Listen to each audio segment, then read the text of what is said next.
Hey,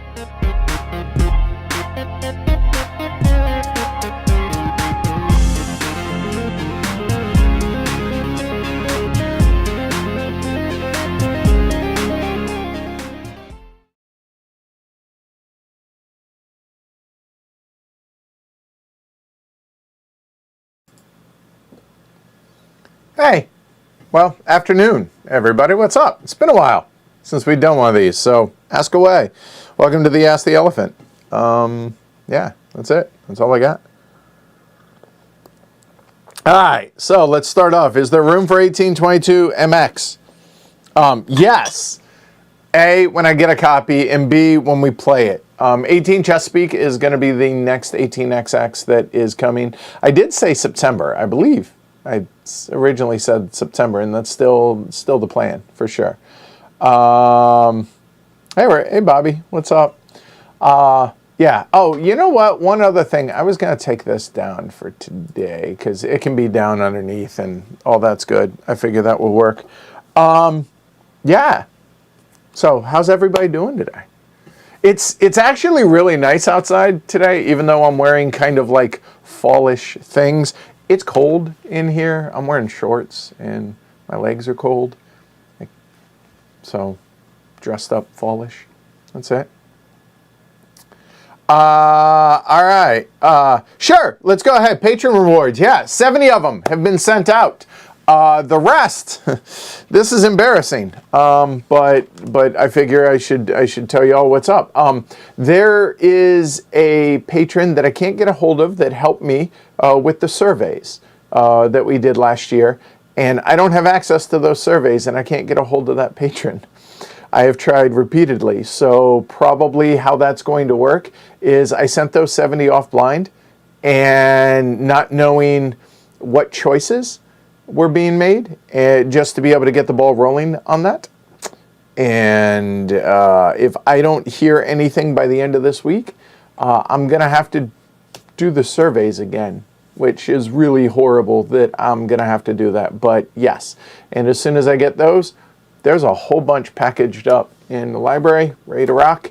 I just need addresses. They're separated into different groups for the different packages for, you know, whether you're getting a challenge coin and a pin, or just the challenge coin, or a challenge coin and a patch, all that stuff. And I don't want to, quote unquote, waste them and send them incorrectly. So if I don't get access to those surveys by the end of the week, then I'm going to have to bite the bullet and do the surveys again for the patrons. So my apologies, but yeah, that's where we're at. Okay.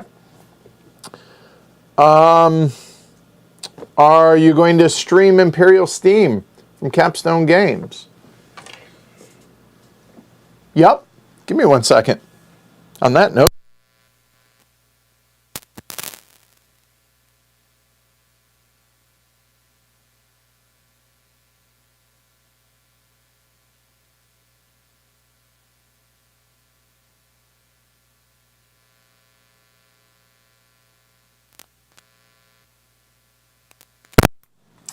This?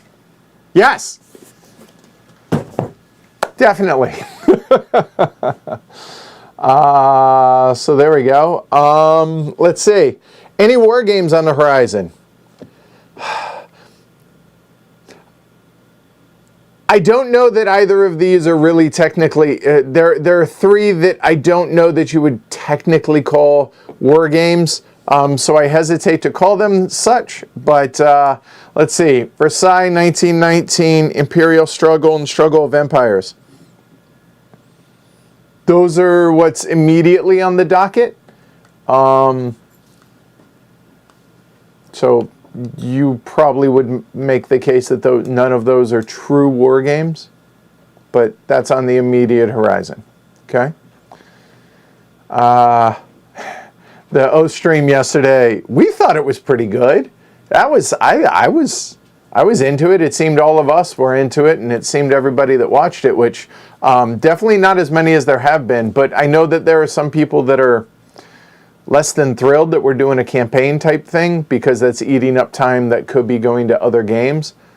But I also remember what I've been told, that folks want us to stream the games that we want to play. we want to do this, and so we're having fun with it. And those that are watching it seem to really be enjoying it. And yeah, it's one stream every 3 weeks or so. So it's not like it's taken up a ton of space or a ton of time.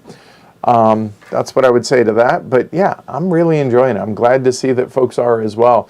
And Alyssa actually mentioned last night, I don't know if this was during the stream or after, but I feel like last night's game really showed what Oath can be, I think, in our third chapter. So I thought it went really well. So there's that one. All right, let's see. Okay, and Daniel and Brian are saying they're really enjoying it. So yeah, right?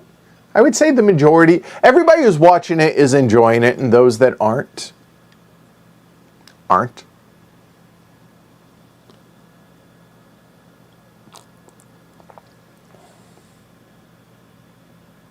And I'm curious, on that note, for those of y'all that have done kind of a campaign like what we're doing for Oath, has yours played out completely differently? Have the game dynamics and table dynamics, have those turned out differently for any of y'all? Are they completely different? Are they similar? Are they, because we're seeing like what do you call it? What the Oath Keeper's goal is. I can't think of the term of that. What the goals are for the Chancellor and citizens. I feel like that makes such a huge influence on how you play Oath or what you should be focusing on. I thought that was really interesting last night. All right, let's see. William says, when you cover 18 Chesapeake, will it be you that does the teach? Can it be taught as though you're teaching it to someone who has never played an 18XX game? Okay, perhaps you could even talk through some basic concepts and strategy as you play. Not being a smartass here, William, but isn't that what we normally do? Like, maybe I'm not understanding the questions exactly, but I feel like that's what we do. So if I'm not understanding, then ask that and I'll address it in an hour when I get back down through it. Oh, geez, Lucas got a funeral today. My condolences. I'm sorry, Lucas.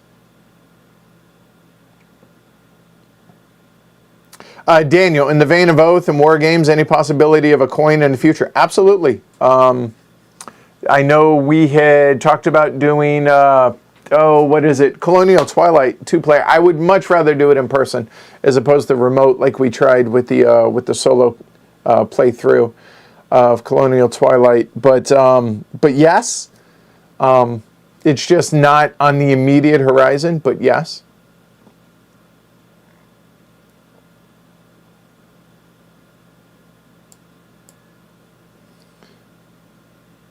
Oh, hey, Jess. Okay, so how do you pronounce this? Is it is it Yella? Is it Jelly? Is it Gel Van Kemp? Imperial Steam, is it any good? Much looking forward to it. Pre-ordered my copy some time ago. I think folks are really going to enjoy it. I really, really do.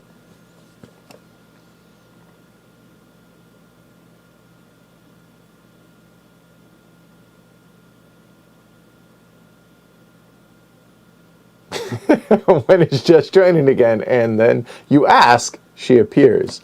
Probably be on the weekly look ahead on Monday and possibly stream next week. That is entirely up to her. So keep that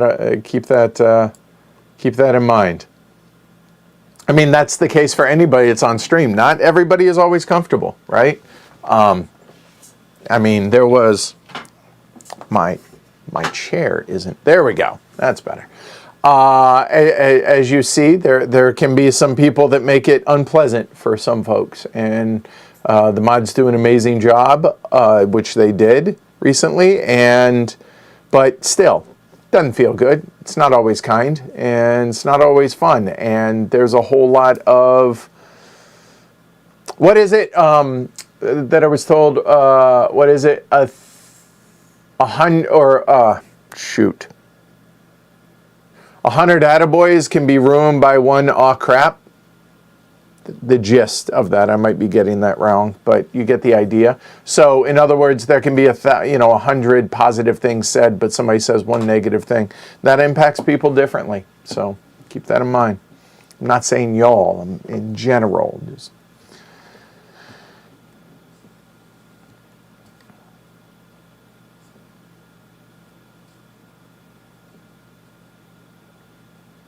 yeah, I mean, Robert brings up the point about campaign, right? You got Age of Steam, you got Power Grid, you got Oath. Like, they're not taking up a ton of it, right? So there we go. And I'll be honest, the more I play Oath, the more I'm enjoying it. I really am. But y'all have seen that, I think. All right?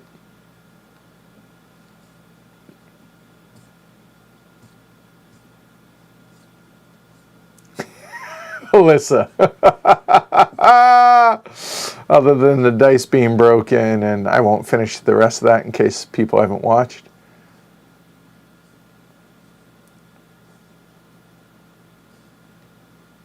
Okay, he says their games of Oath have been dominated by battle plans. Okay, cool. All right. Yeah, I think the plan is to probably do at least 3 more. Tentatively, that's the plan, but we'll see how it goes. There's no definitive, okay, we're going to do this number, and then we're going to call it. I know that we are definitely talking about doing one Glory to Rome patron-only stream of it where we don't have to self-edit.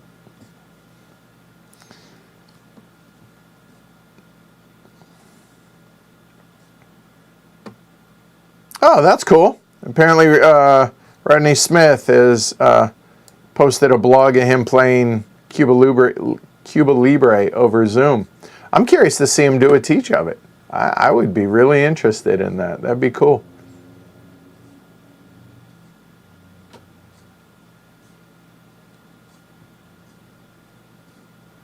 Oh, I have no idea on that. Board games, books, and what? Random question. Well, they all are random, I guess, theoretically here. Do you envision an expansion for Oath? And if so, what would you like to see? I mean, last night was, I think, our 6th play of the game. Now, it's only the 3rd of the campaign, but 6th game, and we're seeing cards we haven't seen before. Not necessarily ones that were added in, I don't think. So there's so much here that I don't know. I mean, I have no doubt that there will be an expansion or expansions. There will probably be, I don't even know. See, I don't think of myself at all as having any inclination to designing games. And it's balanced so well that I don't know, like, are you going to add another suit? Are you going to add a 4th area? You know, you have the Cradle, the Provinces, the Hinterlands. Do you add a 4th area? There aren't characters, per se, like there were in Root, so you're not adding characters. There's only 2, kind of 3 roles, right? There's Chancellor, then there's Exile or Citizen, so I don't know what you're doing there. So I have no idea. I suppose you could add more cards to the various things that already exist. I have no idea how you would expand this game because it's so... It works so well the way it is. The one thing that I have seen, or that I think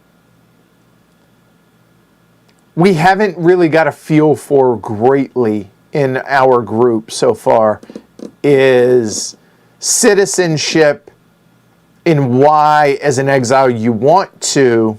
Now, last night, I don't want to give things away because it was just last night and I want people to be able to watch it, but there was an instance where an offer was made and considered, and a counter offer made that I get it in that case, but otherwise it's hard for, we haven't quite wrapped our heads around citizenship and all it can be, like with the reliquary and stuff. I don't feel like we're maximizing that yet.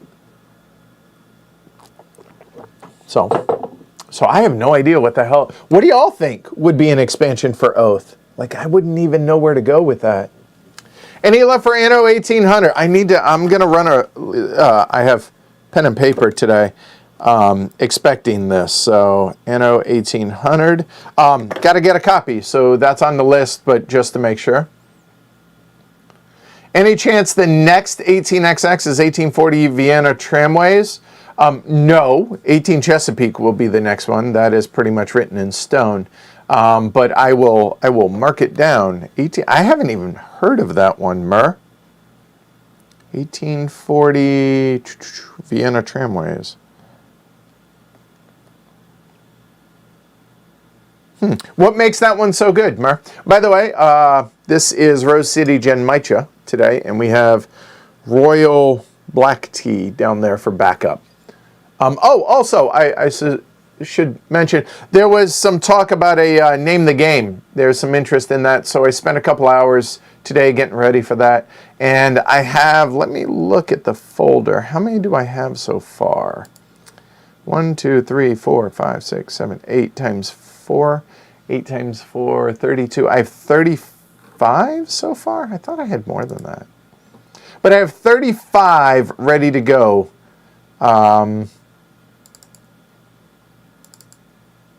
Yeah, okay, I do have more than that. Hold on. It's 8. 1, 2. I have 43 ready to go. I'm probably going to get that to 45 and then call it good. So, moral of the story, probably about 3 o'clock today. 3 or 4 o'clock today, I'm going to do another Name the Game. I haven't done that in like a year.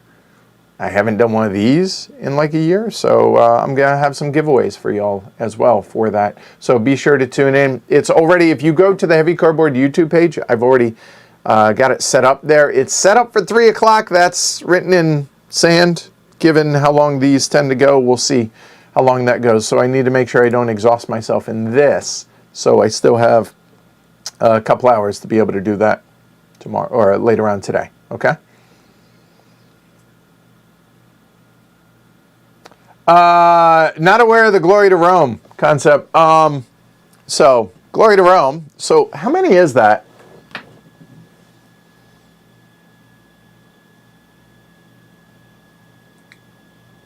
MCLXXXI.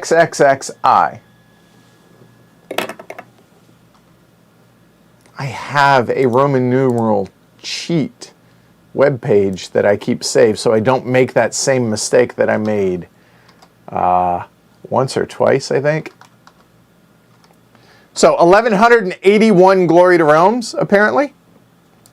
What those are ways to keep it a little bit more family friendly. So basically saying, go fornicate with yourself. Either to the players amongst themselves, us to y'all, y'all to us, however it may be, but 1,181 apparently times since we started doing that. That's what that is. Lucas, you teach great. I appreciate it. Thanks. Yes, Jess has missed. She knows, but it's good to hear it too, I think. I think it's always nice to hear positive reinforcement on that.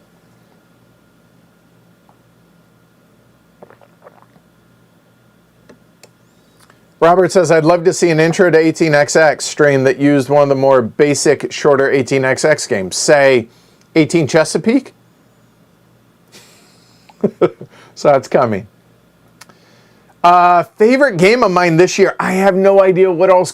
So I should have known, or I knew these questions were going to come, and I feel woefully unprepared for some of them. So let's take a look here. Let's go onto BGG and search. Do an advanced search. This is 2021. It's getting the years right for what is. Oh, I screwed that up. Give me 1 second. I can't use the number pad on the. Anyway, all right. Let's see. No expansions and game weight of what? 2.8 or higher. Oh, I just said I can't use the number pad, and I went to go use the number pad. 2.8 to 5. All right, so let's see. Let's come out in 2021. Let's look. Oath. That's got to be up there, right? Sleeping Gods is... Okay, I'm not going to list all of these. I've heard good things from Liz and some other folks about Imperium Classics. Haven't played it yet. Terraforming Mars Ares Expedition. That was fine.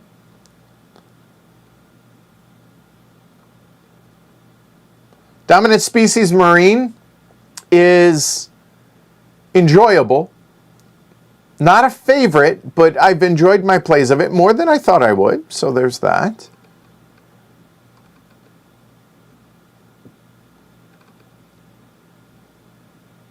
Coffee Traders would certainly be up there for me. Pax Viking I enjoyed, although I haven't enjoyed it as much as like a Pax Pamir, but I feel like that set the bar awfully high. Dark Ages was enjoyable. If Station Fall comes out this year, that's going to be awfully high on the list because, man, that was a hoot. That was an absolute blast.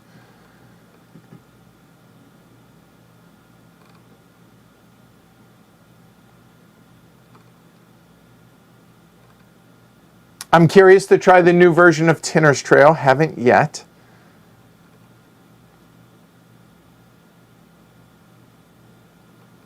Apparently, Arkwright the card game is supposedly coming out this year.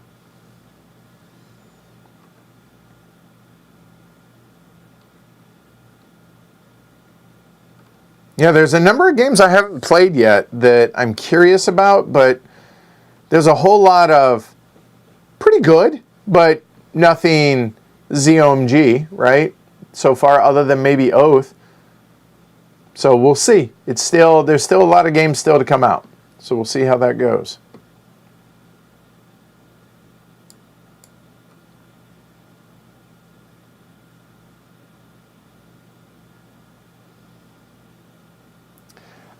Bill says, I own the Warfrog Age of Steam and the Mayfair Steam. I have friends who haven't played either version. Would you strongly recommend one version or the other? If it matters, I have many Mayfair maps. Now, full disclosure, I've never played Steam.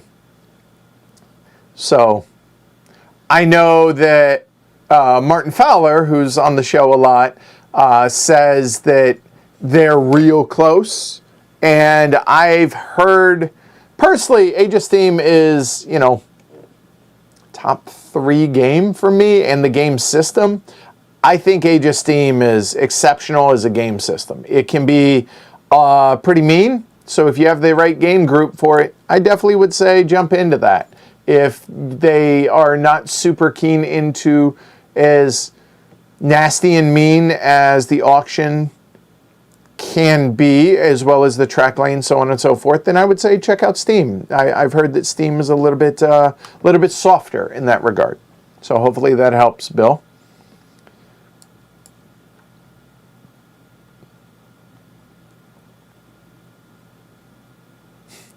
Oh, okay. William says, perhaps it was 1846 that was taught by someone else, Tony. I think that's the case. Yes, I will be doing the teaching for 18 Chesapeake. So if that answers your question, and I am going to gear it towards new players in a sense that at least a basic understanding, but yeah, it's going to come into it pretty basic. Though I don't want to say dumb it down, but simplify things, okay, and clarify when I teach that.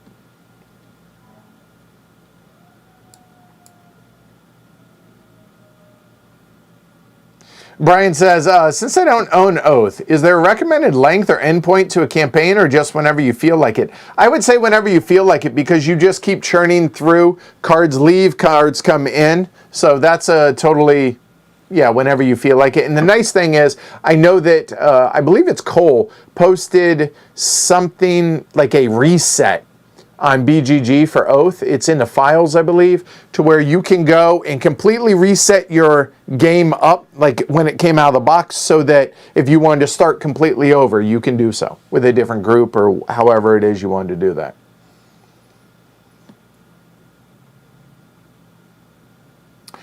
Mini expansion of extra edifices and sites. That I like, yeah. I could see that. More sites, yeah. Basically, more cards is basically what you and I are saying.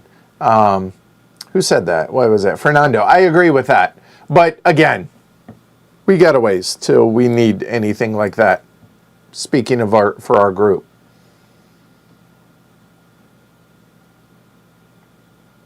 Plans for conventions this year. Nope. They have pretty much been wiped out by Delta variant. We've decided to not and to kind of stay local. We've been doing camping, but camping is away from other people, so there's that. But no, like the original plan was the Gathering of Friends, Essen, Origins, and PAX Unplugged. Pretty much all that's out the window at this point. That's always subject to change, but as of right now for 2021, there's no plans for any conventions, unfortunately.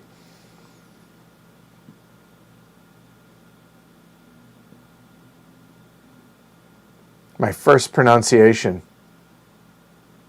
Yell? Yelle? Phonetically, work with me here. Spell it out for me. Okay, Foreign Invaders as an expansion. I mean, I suppose, for Oath, I suppose. I mean, I'll defer to Cole.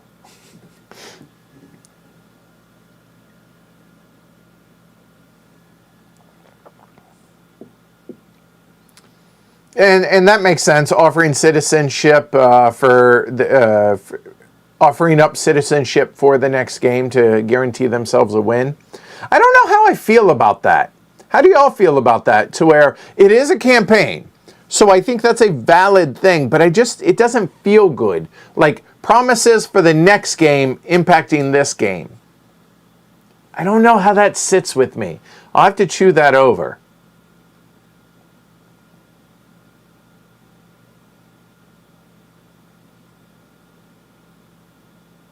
Have I played the production version of Coffee Traders?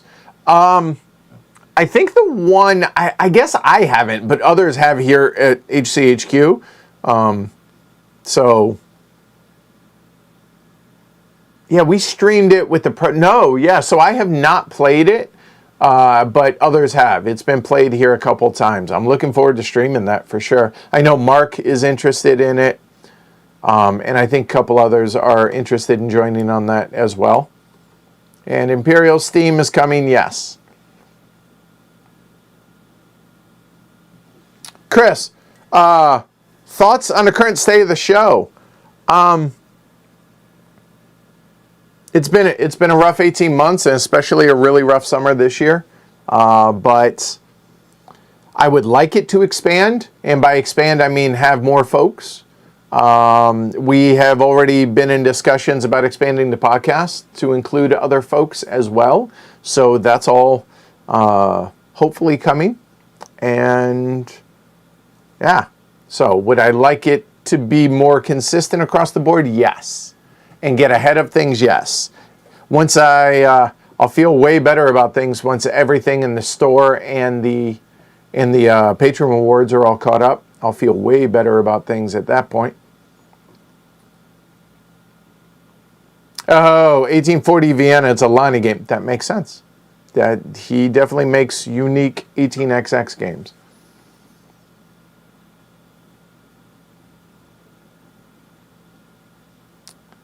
Fernando says, I know all the story, but is there any chance we'll see any PAX games played? I'd love a play and teach through a PAX Porfiriana. That's a tricky one. Not gonna lie, that's a tricky one. I don't know. That's the honest answer. I don't know. PAX Porfiriana, I really like the game. It was the very first PAX game I played. It has a special place in my heart.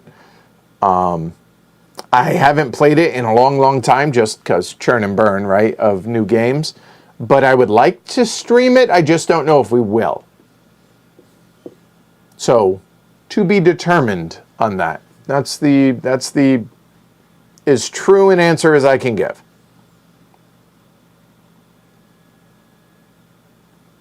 That kind of holds true for PAX Renaissance, etc., etc. So we'll see. Oh, I'll go check that out, Mur. Thanks.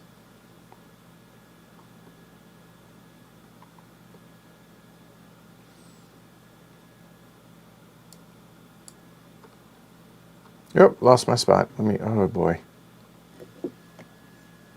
I'm falling behind as I want to do.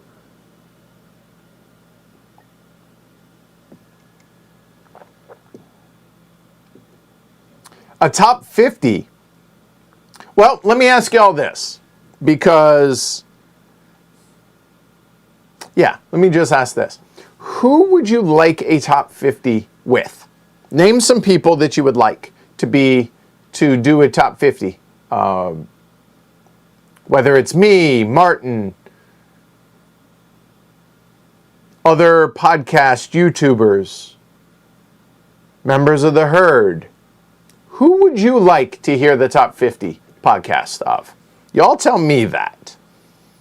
And we could probably make that happen, depending on who it is and if they want to. Any chance for a stream of solo playthrough Spirit Island? I know folks want it. Solo, possibly. I would have to get a copy, but onto the list it goes.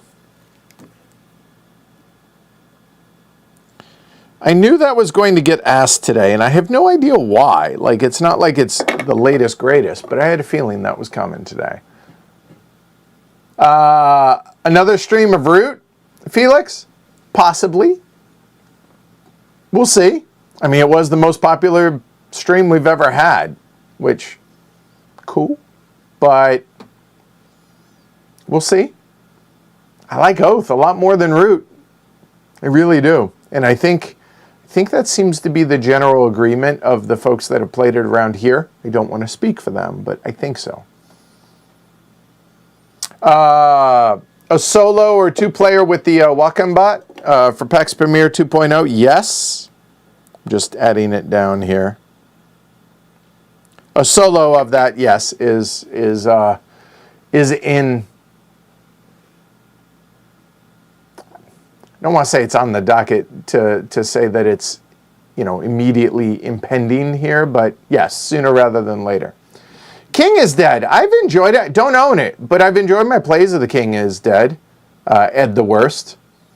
Was Ed the Best taken with Ed the Worst?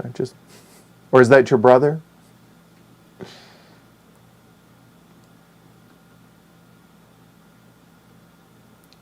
Oh boy, Tyler.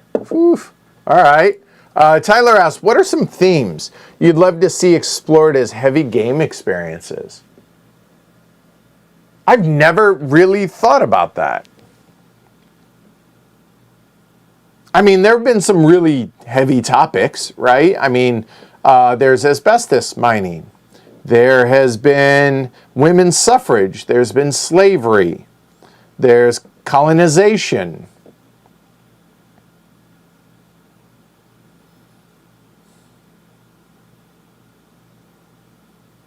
Huh. Well, okay. Here's one that jumps out at me that I wish I understand why they did it. And it makes from a marketing and just sales standpoint, this makes sense. But the original theme of Coffee Traders. How about that? And that was the Dutch part that they played in the trafficking of cocaine back in the early 20th century, and how that played a part in fueling, was it World War I and World War II, or just World War I?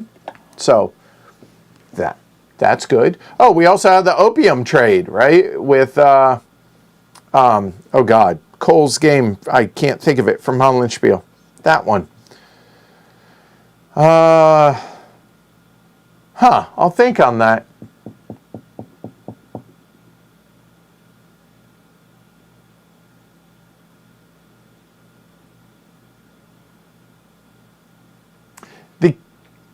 The catch, not the catch, but I think the difficulty with a lot of this is so much, anything with a really heavy theme in it is going to be so niche that it's not going to sell a lot of copies. So somebody would have to be passionate about that theme and about that setting. It would have to be a passion project as opposed to let's make a board game about this. You know what I mean? So that gets tricky.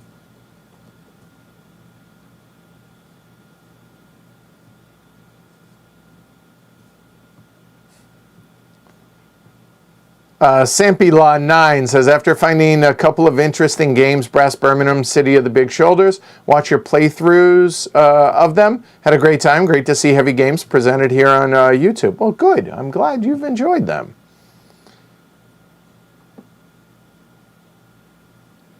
Yeah, Brianna. Yeah, Coffee Traders 3 or more. Sorry about that. Glory to Rome montage with the Benny Hill theme music.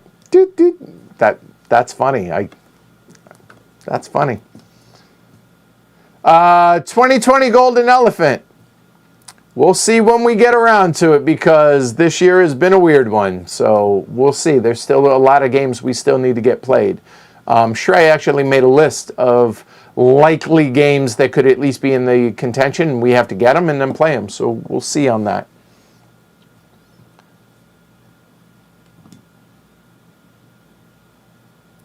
Arkwright the Card Game by Game Brewer. Interesting. Okay. I mean, does that strike anybody else? Okay. I want to tread carefully here, but I find it...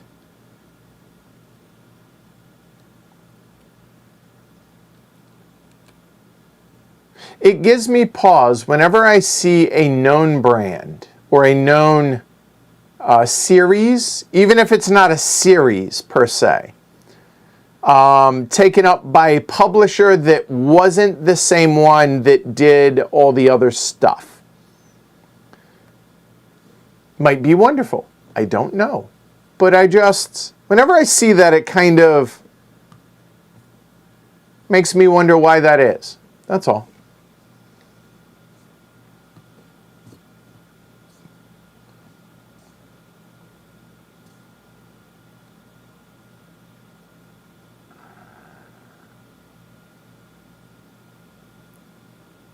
Oh, what's the setup for streaming games? I mean, well, here, I'll run you through, basically. So I have a custom rail system up top there that I have the main Canon camera that shoots straight down. I have another homemade, I guess, rail system for the PTZ camera that I have up there. I have my Tableau camera right here. We have this camera for this side of the room, that camera for that side of the room. So those are the 5 cameras that are in here. And then I have lights in the corners plus 2 other lights up here. I have the mixer, the compressor, the audio interface, the computer. All of that is all over there. And then backgrounds. And then the table. And I have my PTZ controller. Then I have my little keyboard, custom keyboard there for switching scenes. So that. Favorite Splatter game? Depends on the mood. It really does. It could be any of the big. I'm excited about Horseless Carriage when we see that. I haven't played a Splatter since I've been doing the solos of what? Roads and Boats, I think, were the most recent. I'm looking over there. I think so. So, depends on the mood. It really does. They haven't been getting to the table lately, just because we've been playing other things. So I haven't played a Splatter in months. But not because of any other reason than just other games, right? But to be clear, like, what could it be?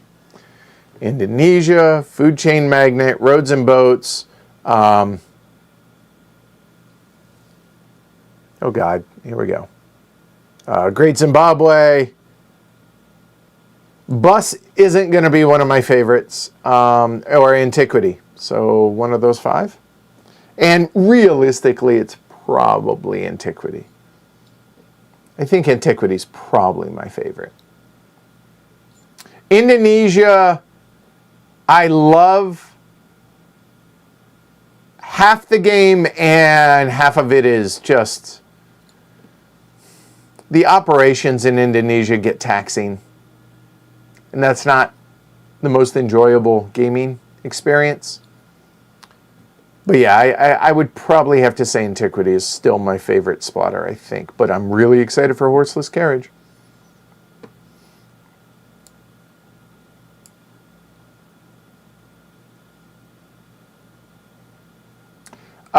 William, is there an Age of Steam map that's recommended for 3 players that's close to the base game as possible? You would have to look at the spreadsheet that's out there. And I mean, for 3 players that's close to the base, I can't think of anything off the top of my head, because the 3 players that are pretty much known to be some of the best ones are Montreal Metro, the Moon, but neither of those are close to base game. Well, the one we just played, actually, Triland, that was pretty... No, I guess it's not really close to base. Never mind, no. Because only so many... Yeah, I don't know. Again, like the base game map is really good map for like 5 players, 4 or 5. The heavy cardboard map, really good for 4 or 5. Close to base game. But for 3, I can't think of any off the top of my head. No, I am not a playtester. So I have not done any... Oh, God, I'm way behind now. I have not done any playtesting on Horseless Carriage. I know nothing more than y'all do. Like, the last time I spoke to the Splatter guys was when we did the interview and announced Horseless Carriage. That was it, which they reached out to me for, which I am very grateful for. That was really awesome of them.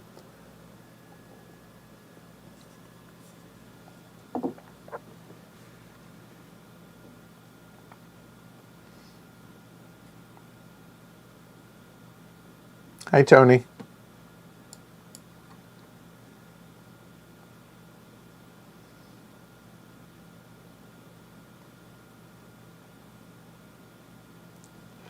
Okay, interesting. For now, going back to Oath and talking about citizenship, as far as it happened to me, better off offered early in the game. If offered too late, it becomes really easy to see who in the Empire will have the edge and benefit more. It's also done more in a thematic storytelling sense. I've had people accept citizenship in games as a Hail Mary and also to try a different position in the future, and we're called traitors. I like that. Okay, I dig that.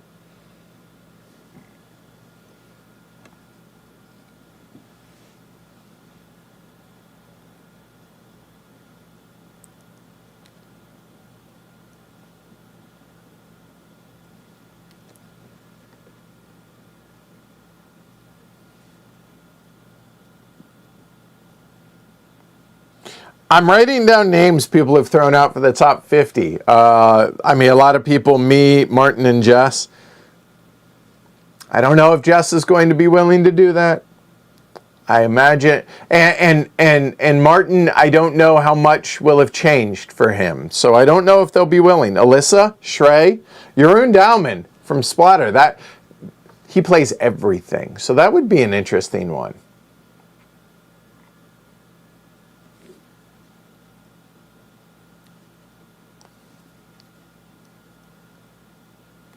See, the problem is when you start talking about publishers like Rayner and Clay from Capstone and Board and Dice, they play a lot of their own games because they're busy playtesting and all that, so I don't know how that would work, but I can, okay.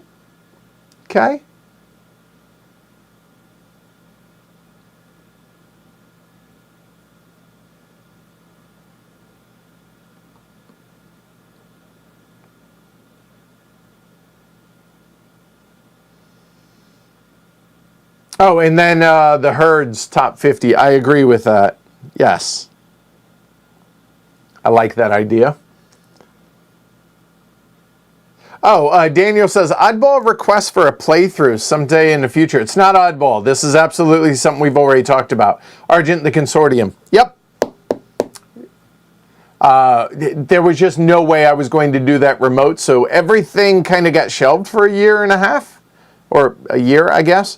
But Argent is definitely one that is planned at some point, yes.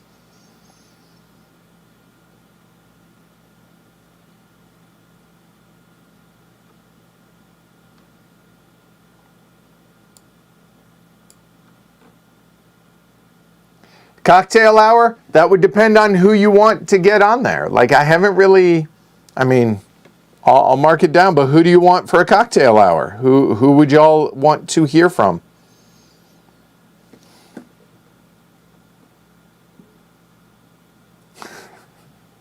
Ed the Worst says, you are Ed the Best, so I chose the opposite. Oh, hush. Stop with that. Stop with that. Is Voidfall on my radar? Well, seeing as it's sitting on my dining room table right now. Yep. We're going to be doing a playthrough on release day. Tentatively scheduled for release day, provided people are available here. Yes. So, yep.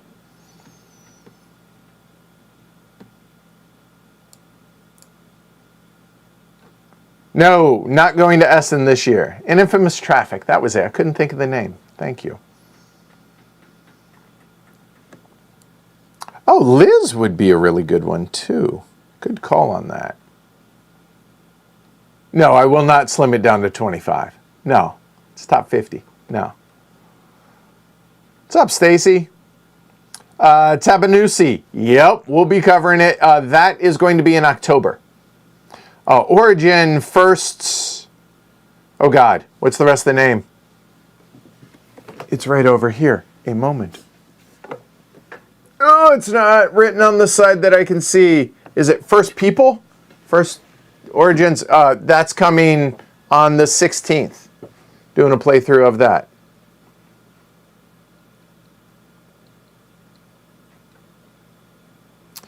Chris, what is a normal work week? Look for you. No such thing. It varies. It's all over the place.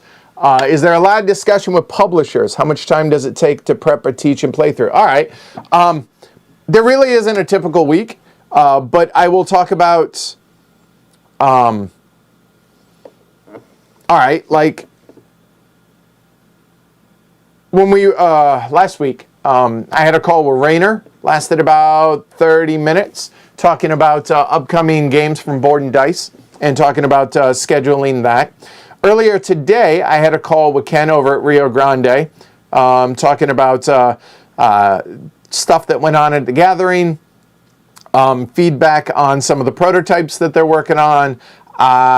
We also tentatively set up some ideas for timing of when to stream some things. Speaking of which, I need to call Clay, so that's going to happen soon. Then, like, today, I'll give you a typical, day. So I woke up, took the dogs to the park, had breakfast, and then got ready for this, but also was getting ready for Name the Game. So I'm sitting here. I'm either sitting here or up at my desk and going through, I make a list of about 75 games and for the Name the Game stuff, and then I go grab pictures, and I have to edit in credits for the pictures and then get all that. I talk to a podcast editor as well as Vitali, who helps upload all of that and takes care of the website stuff. So talk to him, talk to Rob, who is the graphics guy, and hey, I need graphics for this stream, or oh, hey, this, like for instance, yesterday before Oath, I was like, oh, hey, messed up. I'm not going to be playing yellow. I'm playing purple because I'm Chancellor and Ken's not, so we need to change color. He's not going to be yellow. Let's make him black. So we had to change this graphic that's right there. So just a lot of communication with that. Theoretically, in emails, contacting publishers that way, talking to them. I have a bunch that reach out for either sponsored playthroughs or just reviews or just want to send us games or anything like that. Then it's a lot of, scheduling. Talking to the local group, who's available on what days. And then trying to figure out what days we can stream and what games people want to play. Working around sponsored live streams as well. When do the publishers want those, and working around those. Like I was just talking about Board and Dice on the 16th. And so I talked to Rainer. He wants it to coordinate with their Gen Con stuff. So that's at 2:45 in the afternoon. Well, most people are at work then, so when can I, so do we do limited players? Like, how do we do that? Figuring out a schedule for pre-plays of games, and then being able to play games, and then playing games and streaming. Then how much time does it take to prep for a teach and playthrough? Depends on the game. It really does. Like yesterday for Under Falling Skies, took me about 3 hours to prep for that. That's a matter of turning all the lights on in here, turning all the cameras on, getting the software turned on, then setting the game up. Then how does it fit?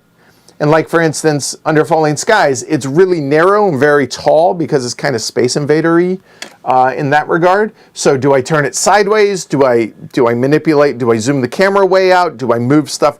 And figuring that out sometimes can take an hour, 2 hours sometimes, getting everything manipulated right for the cameras, then making sure the lighting is as best as I can, because white balance changes and dimming the camera or the lights or brightening them and making sure all that works. Then setting up the PTZ camera stuff, dialing that in, making sure I have the presets already selected. Is that where I think it's going to need to be? Then actually getting ready to teach the game, which that can take, I mean, on the extreme end, like 15 hours, but normally it's probably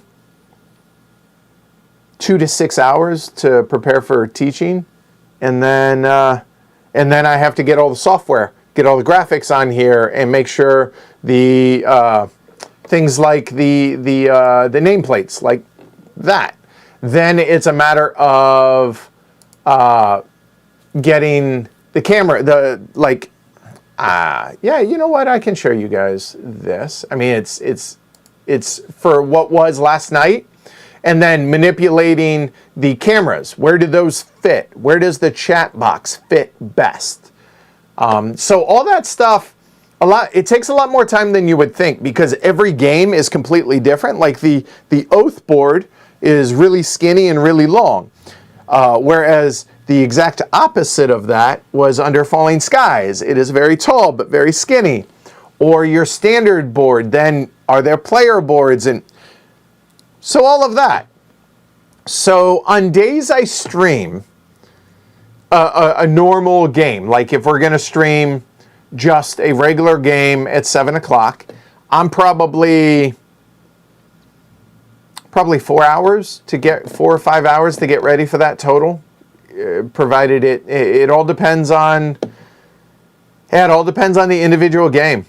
So a lot of that goes into it, and then the teaching of it itself and preparing that. So normal work week, it's just a lot of, I don't keep normal hours. Like I don't say, okay, at this time every day I do this, or what I've never been able to do that.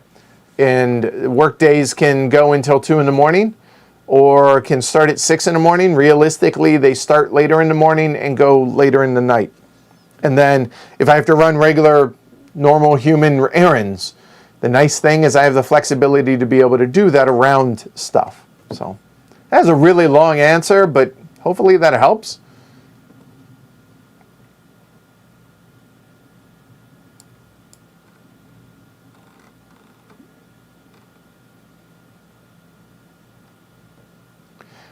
And then Chris, follow-up. Do I reach out to designers and publishers when you're doing a stream? I noticed both the designers at Quebec joined during their stream. Do I alert them? Sometimes yes, sometimes no. In that case, no, I didn't, because I didn't know of a way to contact them. But I try to let especially publishers, right? That's the main one, because they tend to be on Twitter. They tend to be a lot more accessible, and either I have contact info for them or something like that. Designers are a lot more harder to get a hold of unless they are kind of tied to a publisher. Like for instance, Cole Worley, right? From Leader Games, like that's a little bit, or from Whirligig, right? I mean, and Cole's accessible. So it all depends on the individual game and the particular, like for instance, and this isn't throwing anybody in the bus, but this is often what happens is hey, in the weekly look ahead, I'll tag the publisher, like Check Games Edition for Under Falling Skies. I don't know any way to get a hold of the designer. I don't have anybody's personal contact with CGE, but I tag them, and then I tag them again when I tweeted out that, hey, we're going to go live tonight, whatever. And then they retweeted it and liked it today. I streamed it yesterday. So it's hit or miss, right? Obviously, sponsored streams, I'm in direct contact, and that's a little bit more they know, and they're going to be in chat for that. Apparently, I'm getting Amazon deliveries. But yeah, I try to, but it's hit or miss. So sometimes it's just a good.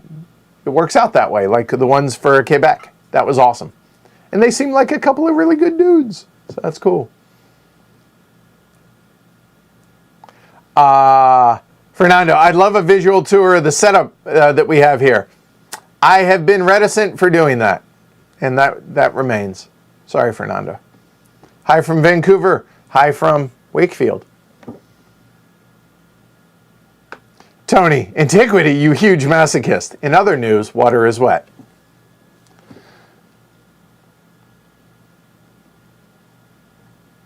Hamburg in the house. What's up? And who was it that was down in Rwanda? Was it? That's on vacation? That was cool to see him chime in the other day. That was cool. Favorite Civilization games? Do you like Mosaic, Story of Civilization? I thought Mosaic was fine. It definitely the improvements that we brought up. I can't rate. So that was okay. We didn't do a roundtable for Mosaic because it was sponsored, but we had some very specific suggestions on how to improve things, and apparently all of those things had been addressed from the prototype that we had to the final edition. So that was good. Yeah, I enjoyed it. It's no Through the Ages, but what is the problem with Through the Ages is it's fiddly as hell, and it doesn't hit the table a lot, unfortunately, but Through the Ages is still my all-time favorite Civ game. I really enjoy Advanced Civilization as an experience, as a once every couple years, I would love to play a massive game of that. That's a lot of fun. Other Civ games. Civilization, the one from, was it Z-Man? Not the most recent edition, but the one previous. It's like a 4 or 5 hour game, but man, I really enjoyed playing my plays of that. Sid Meier's Civ. I think it's 2 editions ago of that. Those would be my favorite Civilization games. Another that would also be high up there, I don't know if you would call it, would you call Beyond the Sun a Civilization game? No. But the reason I think that, why it kind of scratches that itch, is because of the tech trees. And when you think tech trees, you think Civilization, I think. And so Beyond the Sun is up there. I've really enjoyed my plays of that. Huh. All right. There you go. How important is artwork for the games you play and ultimately enjoy? It adds to it, Robert. But you're also talking to a guy who enjoys Winsome games, which I would argue don't have artwork. They are completely devoid of artwork. Yet, you look at a gorgeous game like The Gallerist. I mean, Ian O'Toole, yes, he's a friend, but he's also an amazing graphic designer and artist, and I think the way he works, the very clean aesthetic that he uses is really appealing to me. Let me ask you this. And I'm just going to go with it.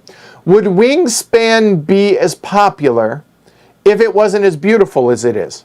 I would argue no. Now, that's not to disparage the game. I think the game is fine. But I think the novel theme and the gorgeous artwork that's in that game and the presentation, I think absolutely contributes to how well it's done. So I think artwork is important, but it's not a huge deal to me personally, but I would argue that I'm the exception to that rule. All right. Hey, Banker Dave. Do I miss the heavy cardboard basement in Reunion? I miss my house. Yes. I miss my house. And I miss y'all, Dave. I miss you. I miss Matt. I miss Mike. I miss Brian. Yeah, I miss y'all more than I miss the house. And I miss the house a lot. It's good to see you, Dave. You are very, very missed. By the way, I need to get you my new number. And I need to get Kliker my new number. I will email you. Oh, okay. Tony, to circle back, because I'm always like an hour behind. 3-player Age of Steam map, play the France map from the box, is what Tony suggests. So I think that's probably a good one. Again, there's no way I'd be able to think of that off the top of my head, so I appreciate that. You know what? We could make that happen. Eric, since you're making your list of games, I'd like to make a request for Tokyo Metro since we have the PTZ camera. Tokyo Metro, for those that don't know, that is the only game that I committed to doing a sponsored live stream to do and backed out of because we did not have the PTZ camera at that time, and the top down, it was impossible to see the pieces. It was not going to go well, and I completely let Jordan Draper down with that, and I feel horrible about that still. So Tokyo Metro, now that we have the PTZ, that could be doable. I like where your head's at, Eric. Good call.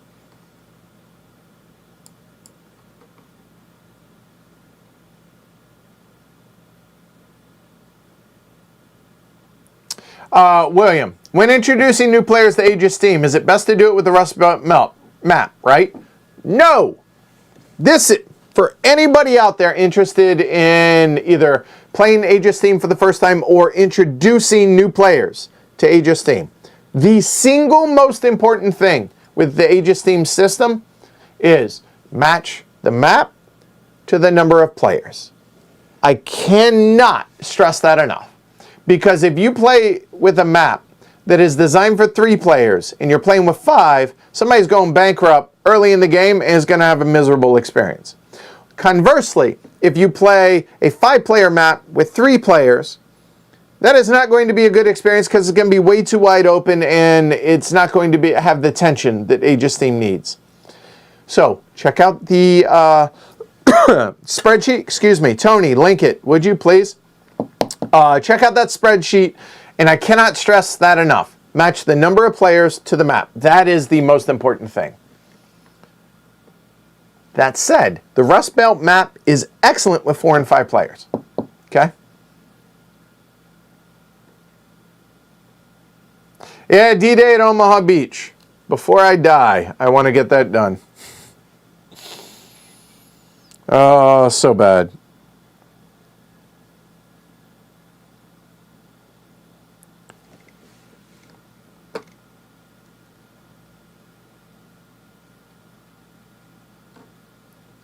Crokinole on stream.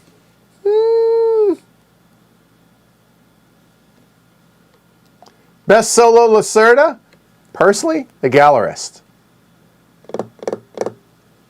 Because the AI in that is so just low overhead. That's been my best Lacerda experience. I haven't done Lisboa, and I haven't done Vinhos. So let's see. Let's try and think. Kanban, the Gallerists, Lisboa. Help me out. I can't do this off the top of my head. Let's see. Lisboa, Kanban, the Gallerists, on Mars, Vinhos. Am I forgetting any? Y'all will tell me.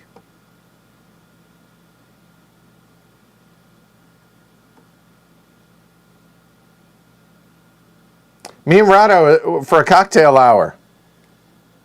See if he's up for that? Yeah. Carnegie, I'll add it to the list. Although that would be one that we would need for Golden Elephant. I'm just saying, games that could potentially be. First Origins, First Builders. Thank you, Genway. Gollum? I don't know that. I will have to look at it. Well, you know what? We're here. Let's take a look. We got BGG up somewhere, didn't I? Nope. Yeah, I did. Gollum. I don't know. Anybody? Or Golem, I guess. Gollum? Golem. Ooh. Oh, it's Cranio Creations. All right. Let's look at it. What are we looking at? Dice rolling, action drafting, engine building game. Oh, it's another Simone Luciani. Okay, so this is the Grand Austria Hotel and Lorenzo Il Magnifico. We'll see.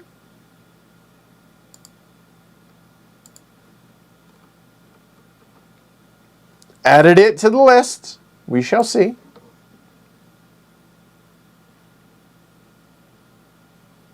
What do you think of Prehistory? Got a copy, was told it's underrated, but it's still on my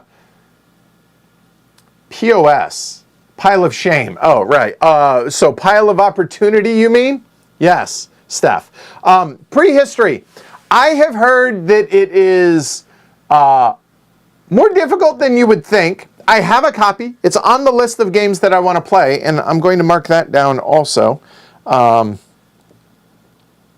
Because that's one that I have won, that, again, in the last year and a half, got lost in a shuffle.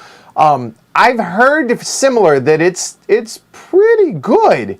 It's just, the rule book's not great, and that it's complex, but it's a good game, from what I've heard. Haven't played it, but I definitely want to check that out. Good call on that one, Steph. I dig it. 3 most difficult and challenging games you've played. Okay, Tony, before I answer that, I'm going to, when you say difficult and challenging, do you mean rules overhead or like just hard from a just, oh, melt my brain type? Because I imagine those would be 2 very different lists on that. So tell me.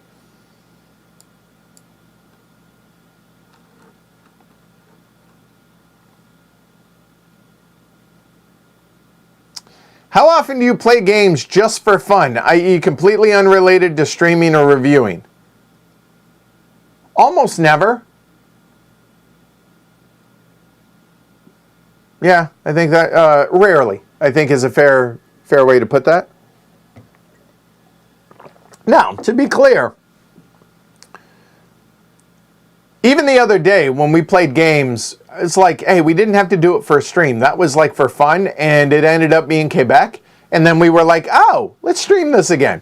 So, but yeah, I would say rarely in general. It's almost always with purpose in mind. Do you know if they're planning a new edition of Automobile? Would be nice to get an edition similar to the brass reprint. I have it on, I believe, the owner of the rights. If you go on to BGG and into Automobile, the owner of the rights said that it hasn't been announced yet, but there's something in the works. So that's as much as I know. And that's public info. So, in fact, let me go look. See if I can find it real quick.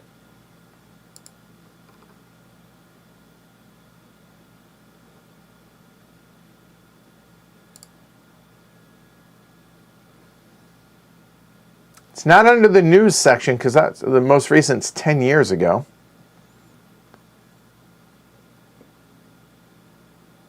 Well, maybe it's not here. I forget where Martin said he saw it, but... Oh, Alex Yeager. Okay, hold on. Posted this 3 years ago. Used to be with Mayfair, da-da-da-da. So I think... Let me look...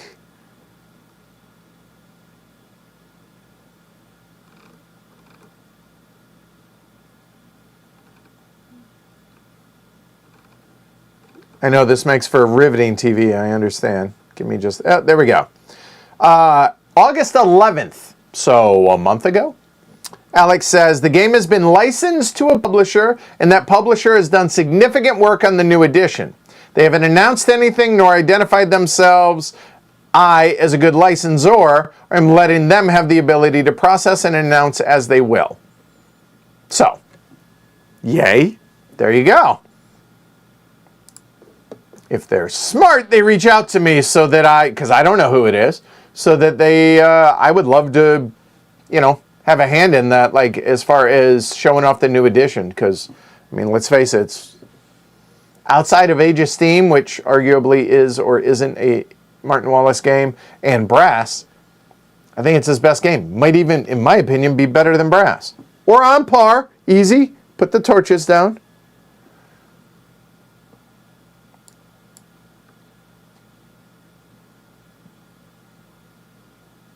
Jens says, thematic videos. Researching cube rails, I stumbled on your Winsome introduction. So cool. It's great when you give these introductions to types of games. I know nothing about coin games, for instance.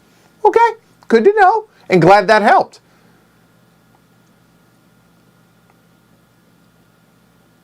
Lisboa again. I need to do Lisboa solo, so... Brianna.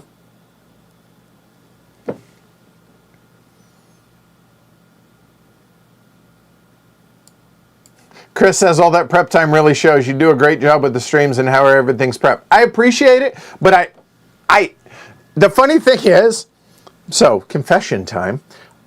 Since we've gotten the PTZ camera, I hate the main camera now. I can't seem to get anything right with it. I feel like every video is just not where I want it to be, and it's so frustrating.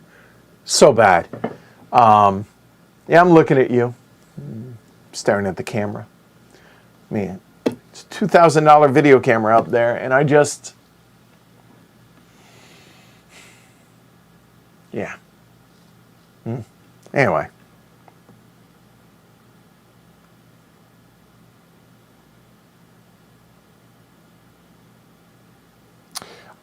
Steph, Albin VR, Small City Deluxe version via Kickstarter. Haven't heard anything, but I can always reach out to Albin and see how...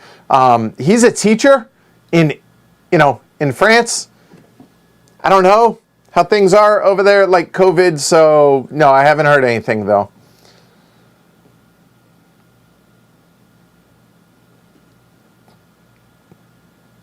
Daniel says, Heresy, I know, but I can only play through the ages these days digitally.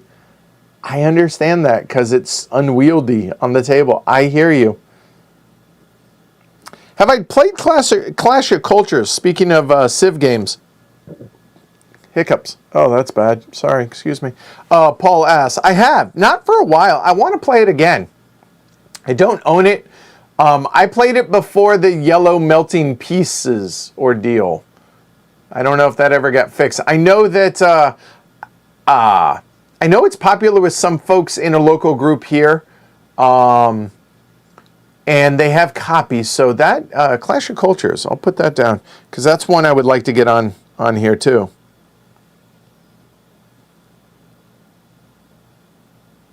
But I don't own it. That's one that needs a reprint too, doesn't it? Will you cover Dark Ages now that it's out? Dice Tower was not kind to it, but used an outdated rule book with some mistakes. We covered Dark Ages during the Kickstarter. Now, could we cover it? Possibly. Maybe. I'll add it to the list. But we have. I haven't done it since then. I still have the prototype back there. Which, man, that's a big box. Takes up a lot of room. Tramways are Age of Steam? Come on. Do you know who you're talking to? I love Albin. Tramways is no Age of Steam. I like Tramways. It's no Age of Steam. Albin would say Tramways is no Age of Steam. But it's his own animal. So.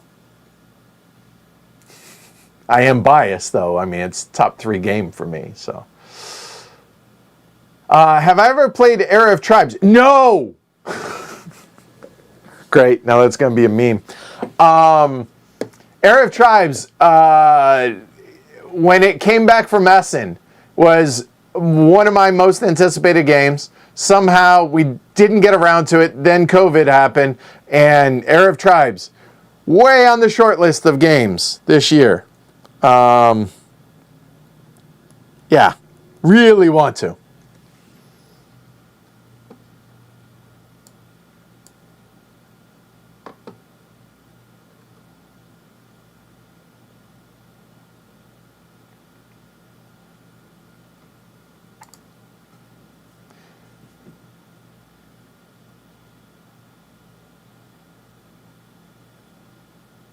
How is Tokyo Metro, Tyler asks. I haven't played it in forever, but I enjoyed it. It's unique as far as a investment and train theme game. It's definitely its own animal. Oh, maybe we could do that, Tony. I will. There's an expansion coming for Tokyo Metro. Okay.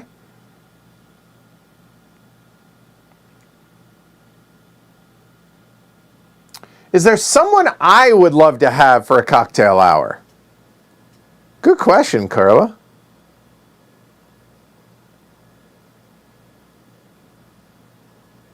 Huh. Ricky Royal. I think Ricky Royal would be really good.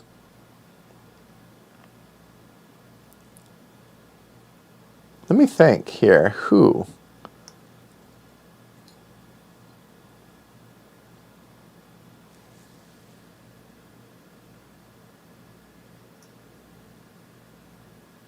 I mean, I've already got Mark Herman. I'm trying to think, like, unique characters.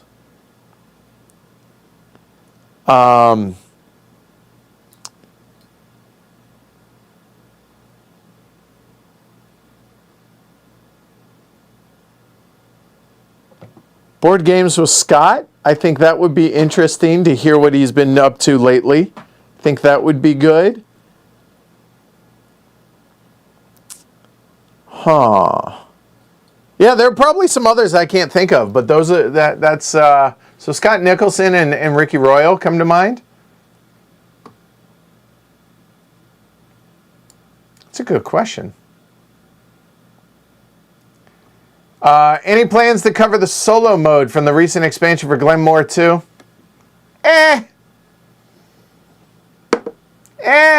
I don't have Glenmore 2. First off, I don't have Glenmore, for that matter. I borrowed it from Con. But, I wouldn't say there's plans for it.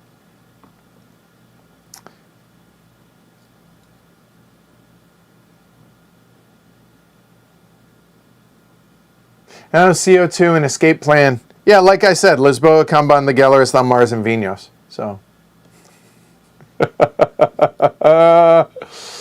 Oh, I know Rado doesn't drink, but I mean, you don't have to drink. It's just, come on, you're telling me and Rado just sitting around chewing the fat for an hour or two? Thank you for the link, Tony.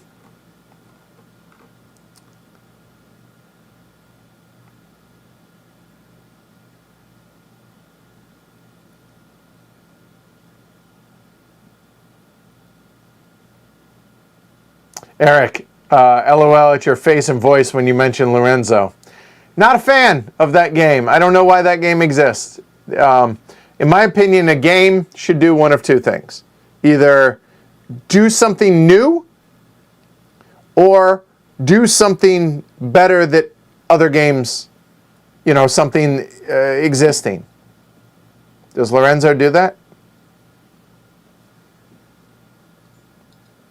We may review that one day.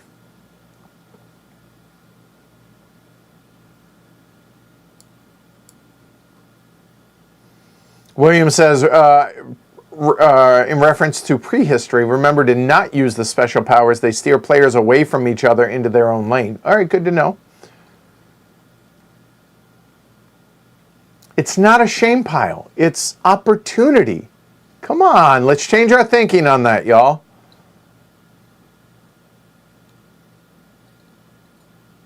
Okay. 3 most difficult and challenging games as in brain melting.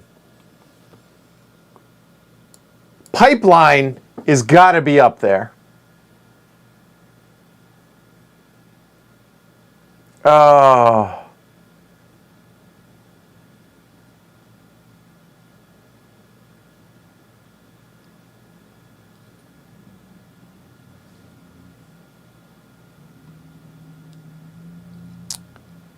Others.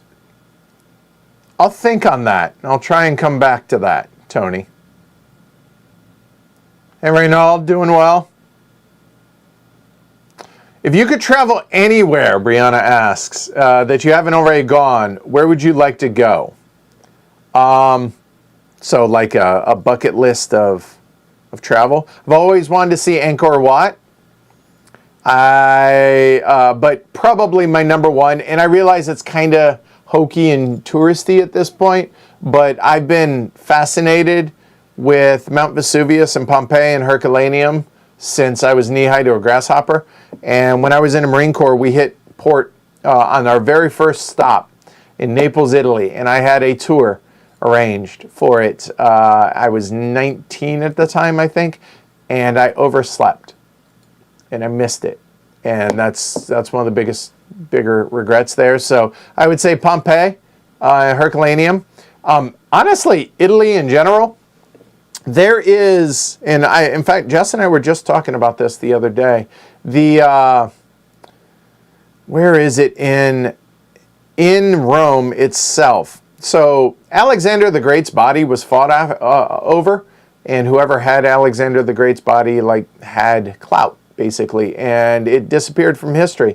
And there's some thought that it might be buried underneath one of the, I can't think of the building name in Rome. And there's a symbol there that is reference to Alexander the Great, and it was supposedly a clue, is that like a hint that, hey, psst, he's here. But you had to know it. So I've always kind of wanted to go up and see that. But Angkor Wat, I've wanted to see. The Miniature Wonderland in Germany is the world's greatest train layout. I've always wanted to see that.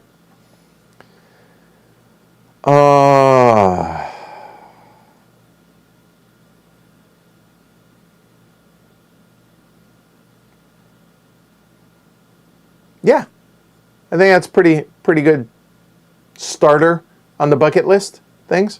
Yeah, there you go. Any gaming while camping? No, but a hell of a lot of reading. Clever Swine. That is a great name, by the way. I like that. Yeah, a lot of reading. So camping is eating a lot of hammock time, and reading. I have rediscovered my joy of reading while camping, and that has gone really, really well. I'm currently reading Along Came a Spider from James Patterson. Now, I'm not saying these are novels, right? Look, it's fiction or nonfiction, whatever, but it's reading for enjoyment. I'm almost done with that. I read The Martian. Currently reading also War of the Worlds.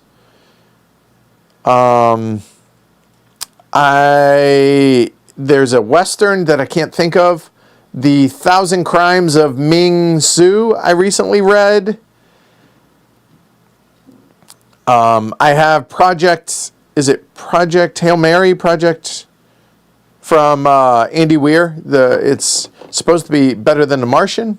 Read that, right, yeah. So really, really enjoying reading a lot. Eat a lot of camp food, but not your typical camp food. Like, I'll make beef stew out there, coconut curry chickpeas over rice, but burgers and s'mores and, roasted pears, or peaches, and yeah. So, yeah, we're enjoying that. Jess and I are, for sure. But no, not really any gaming. Outside of maybe just some like card games, like a deck of cards, but no.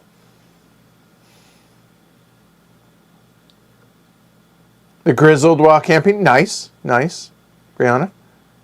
Favorite winsome that need greater distribution by publishers. I haven't played this, but it's one that I really want to play.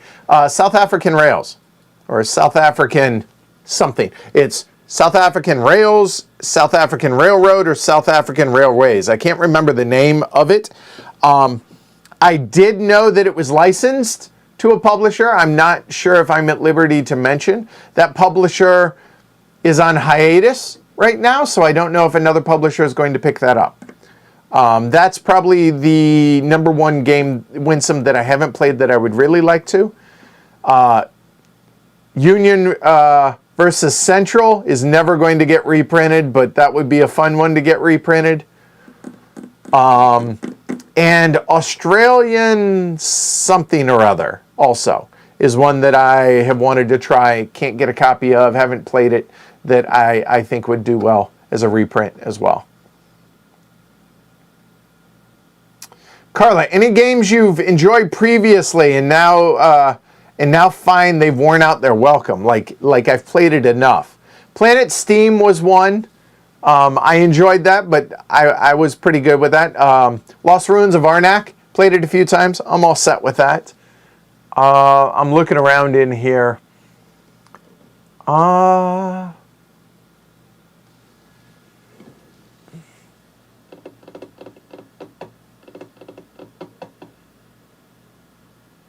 Those are the ones that come to mind. Like, yeah, I think I'm all set. I'm sure there are other, you know what? On questions like this, you know what I need to do is look at what we've streamed, and I'm not going to go back too far, but I can probably answer that on, let's see.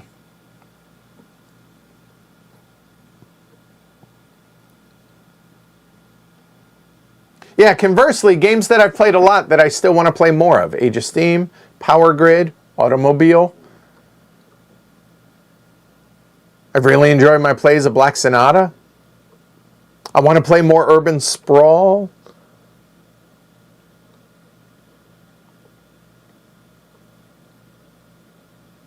The key there being games that I enjoyed to begin with, right?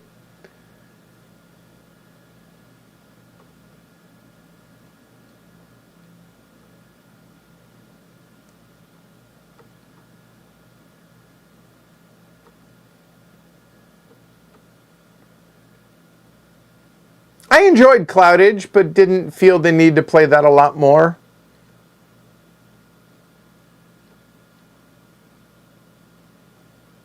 And I'll go one the opposite direction. Game that I didn't enjoy that I'm enjoying more now, and that is Feast for Odin. Solo. I'd be down for playing that more. I've really enjoyed that, which surprised the heck out of me. I'll go one more page, but that's it. Let's see. Nemo's War, I still want to play more of.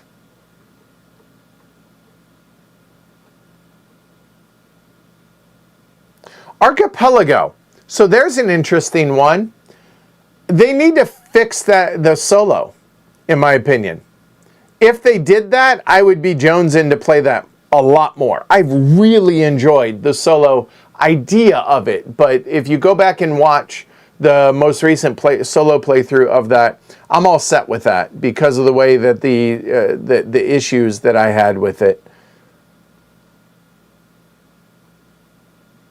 which is a bummer because I think that's really, really good. Terraforming Mars, it definitely fits that category with. I think I'm all set with that. And any tower defense games, I think I'm all set with too, in general. So there you go. That's pretty good list, I think, for that, Carla. Okay.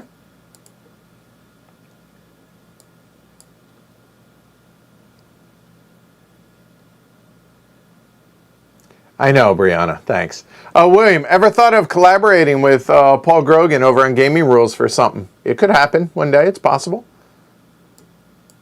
Was going to make a joke, gonna not make the joke. Jess heard it in her head. Leave it at that. World in Flames. I knew somebody was going to ask that. Yeah, I looked at that box this morning.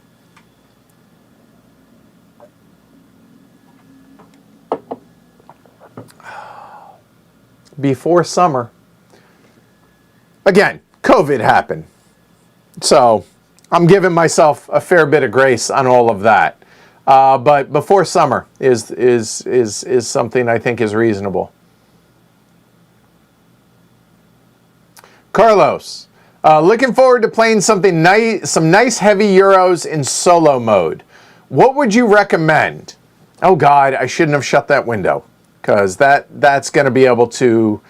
All right, help me out here, Peanut Gallery. Solo games that you know I've really enjoyed. I know The Gallerist is going to be up there. Yeah, I can't do this off the top of my head. I'm sorry. So yeah, y'all help me with that, and I will come back when I get some ideas, but meaty Euros, so not light stuff. Okay? Carlos asked for, so help me out with that, y'all.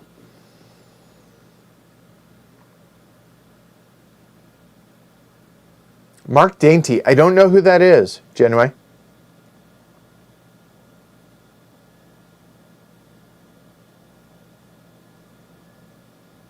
All right, Raynol says, hi, Edward. I played my first 18XX game not long ago. It was 1867, and I loved it. Apart from 89 and Chesapeake, could you recommend a few to get and are available to start a 3 or 4 player 18XX? I think it's 3 or 4 18XX game collection, and why? Okay. Give me a second, and I will try and answer that. All right? So, 1 second.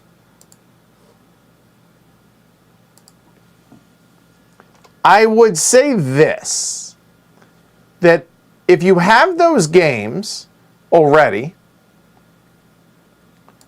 that you could probably really enjoy those for a while without getting any more. Let me be clear on that, okay? You mentioned 67, 89, and Chesapeake. Whew, that's really good. 46 is if you want a Run Good Companies side of the game of things. 1822 and that family of games, plus, like you said, 67, 89, and Chesapeake, you get 46 and 22, and I guess 1817, right? And I think you're all set with that. If you want a solo, it would be, oh God, what was the one we did? Or, 1862. Yes, 1860, 1862. Which was it? One of the, I think it's 62. Golly, I can't think. I apologize. A moment.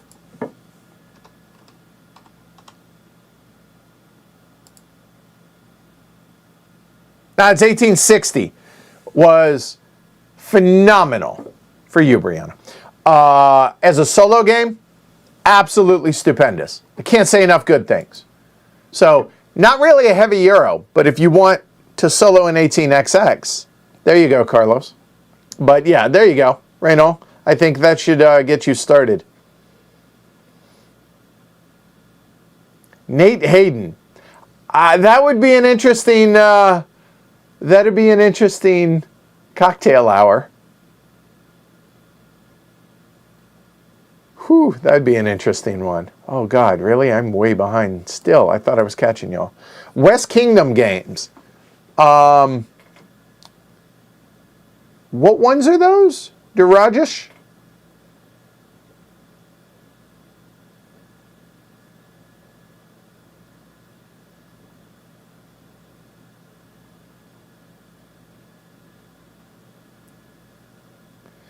Andre says, I've got a new game group and I'm trying to feel them out. We had a party game night, then we played Eldritch Horror.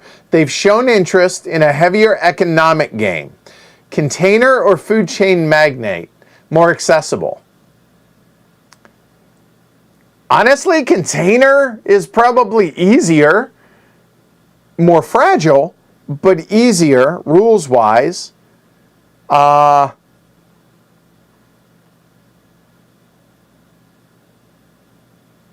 Yeah, I would say, but I think both potentially could work. I don't know that those would be my go-tos for economic games, but if that works for you, then, or, you know, for entry ones, but go for it, try it. I don't think either's a bad pick, though.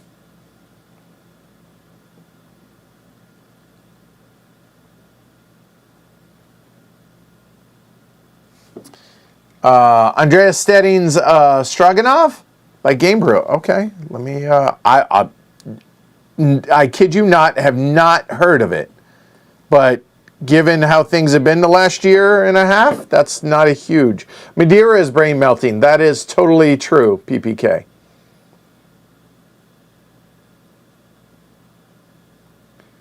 Eric, I can't really defend my feelings on Lorenzo because it's been so long since I've played it. I have promised the guys over at Punchboard Paradise I would play it again, and we will review it, and then I will touch on that. I promise then, Eric. Deal?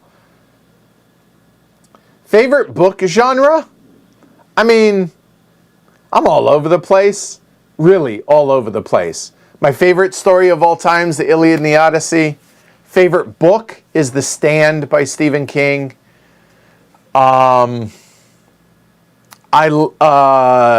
Devil in the White City was fantastic. I love that. I like thrillers. I like Western. I'm all over the place. Jess just finished reading Eleanor and has been raving about it. About Eleanor Roosevelt. So I'm really all over the place. I love The Martian. I will say The Catcher in the Rye, really dislike that. War of the Worlds, that's a slog. It's a small book, but it's still a slog for me to get through that. So yeah, really all over the place. I like sci-fi. I like Ender's Game. I liked oh God. I give up. I can't think of it. It's the one with John Travolta, who's an alien. It was turned into a movie. The book was really good, though. Splatter game could easily be in the top 3 games with brain-breaking feeling. Yes, I agree with that, Dima. Totally. Andre says, I'm a one book at a time guy. If the book is really compelling, it will keep my attention, and I'll just focus on that one. Like right now, I really have found that I don't like James Patterson's writing. The way he writes, it's just weird. I wish I could describe why I think it's weird, but it really feels... The cadence he uses is just strange. And the way he writes Alex Cross... so Alex Cross in my mind is Morgan Freeman. And so reading that from that point of view is just weird. But the story's compelling, so I don't really like... This is my first James Patterson book with Along Came a Spider. So I'm enjoying the book, but I'm not enjoying his writing. So it's really interesting. I'm interested and I want to read it more, but when I read it, I'm like, I just want to get to the end of the story. It's weird. I don't know. I loved The Martian. That was so good. And just read it all the way through. And so even though I'm reading a few different books right now, I'm really focused on Along Came a Spider. But my goal, when we go camping Wednesday through Sunday, my goal is to finish Project... It's the Andy Weir one. Project Hail Mary, Project Artemis. I can't remember the second half of that name. It's Project something. I want to read that, and I want to finish... and I want to start and finish Kiss the Girls, which is part 2 in the Alex Cross series. And we'll see if I like James Patterson at that point. So we'll see. So that's my goal, is to finish those 2 books while camping. There we go. Steph says, Miniature Wonderland's just amazing. You had to visit one day. I promise you that's on the short list of things. Yes. Highly recommended. And, of course, do some sightseeing in Hamburg. So, Steph, Hamburg. I assume, Steph, you're local. So, yeah, you will know when we are coming.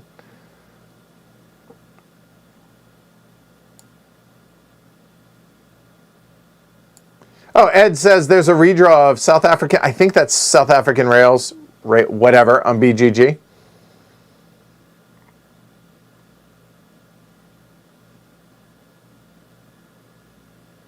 Oh, I like that.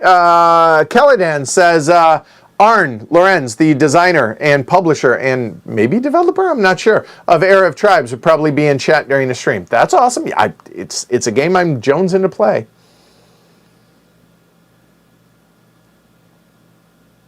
Oh, all right, Dima. La Belle Epoque? Epoque? I'm adding it to the list. Hold on. Let me write that.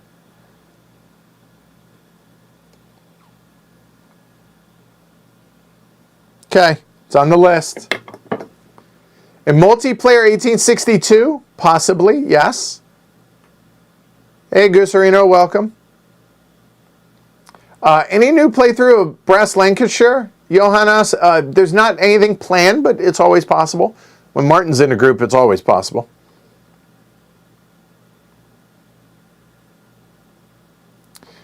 Feast for Odin with Norwegians.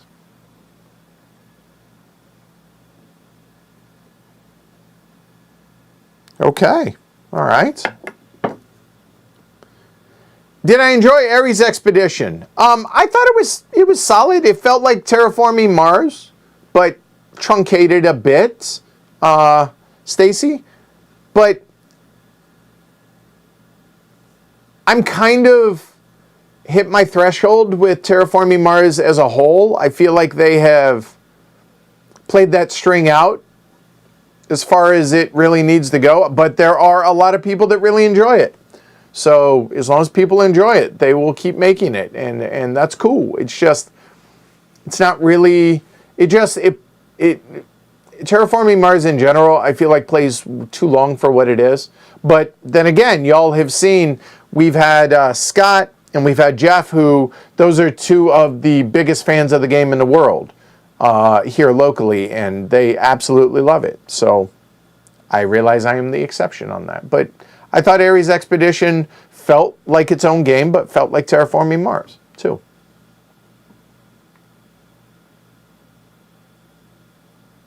Yeah, Fernando says, well, you're not fed up with the tower defense games because of Under Falling Skies. I enjoyed it. I didn't love it. But some of the States of Siege is more specific what I was speaking towards on that. But yes, it's not my favorite. Roads and Boats solo. Done it a couple times, Tyler. Yes, Gooserino, Tales in Northlands, Sagas of Naga and Nog solo. Mwah, I agree. Wholeheartedly. Liz and I talked about that in the podcast. Ricky Royal did an amazing job with that. Obviously, Nick Case designed the game, but Ricky did the solo, and it is fantastic. Oh, we're talking about heavyweight Euros solo. Yes, that absolutely should be in that list. Agreed.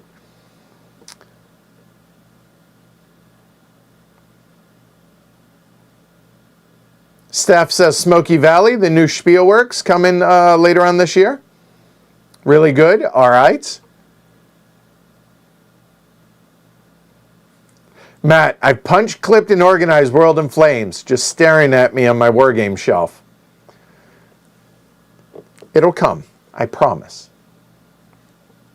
Nevsky's still on anyone's list. I hope so. Mage Knight solo. That would be another heavy Euro that, yes, that I definitely could recommend that.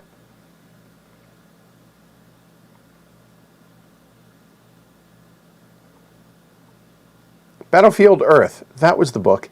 Thank you for that. And 62, yes, is for solo, yes. Truly just an amazing job. And that's the thing. What Mike Hutton did with 62 is he brought in elements of a Euro. So even though it's an 18XX game, it feels like an 18XX, but also has Euro feels to it. So I would say fans of both should try that. Should try 62 solo. It is so good. So good. Mark Dainty from Not Board Gaming. Okay, Genway. Thank you, thank you, thank you. Paladins of the West Kingdom.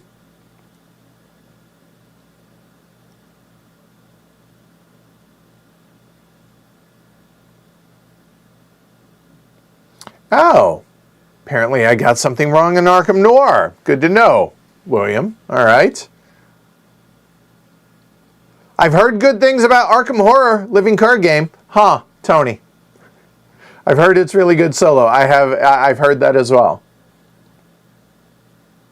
Imperial Struggle might be getting played next week. Not streamed, but played next week. So that's coming. Yeah. Don't worry, Richard.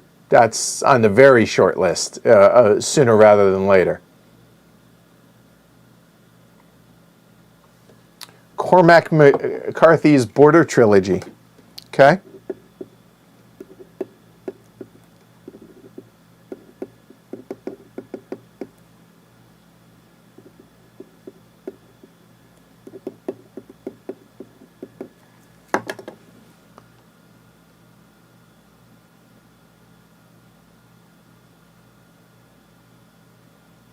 Hench. So, okay. So I made a... I'm sure for all the readers out there, y'all are familiar with Goodreads. So I've made a mistake of reading reviews about a book, either while I'm reading it or before I start reading it. And that happened with Hench, and I heard that the second half of the book wasn't so great, so I kind of paused that, and I haven't felt compelled to get back to it, but I really enjoyed the first half and where I stopped, which is dumb. Shouldn't let... That's funny, right? So reviews... So clearly, make your own decision, or come to your own conclusions about these things, regardless of what I or anyone else says out there. So, but yeah, Brianna, I need to get back to Hench. I want to finish that.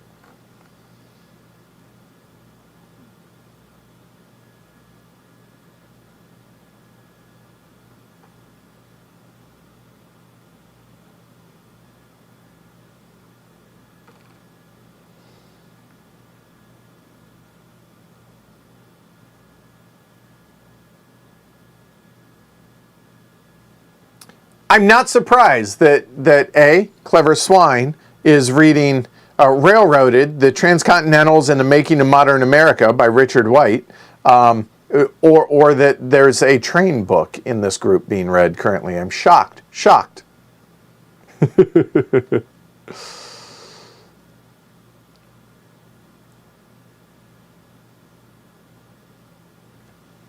All right.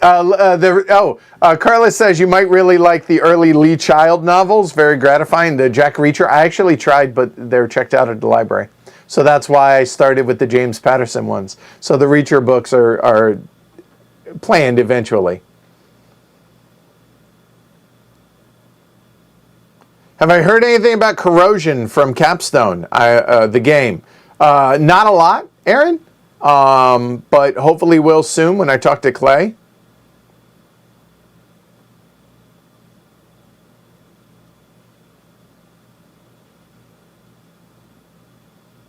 Glad you're enjoying the podcast.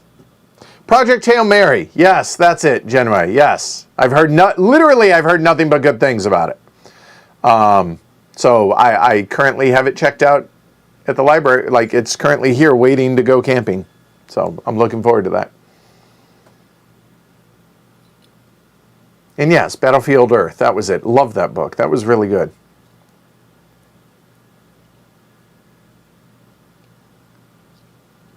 New American Underground. We just bought our first train game. Went with Steam. All right.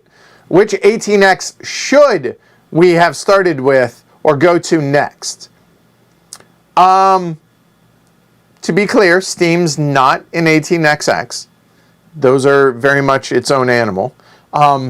And from what I've heard, 18 Chesapeake is an excellent jumping off point. 1889, 1846, those are still the go-tos as far as I'm concerned.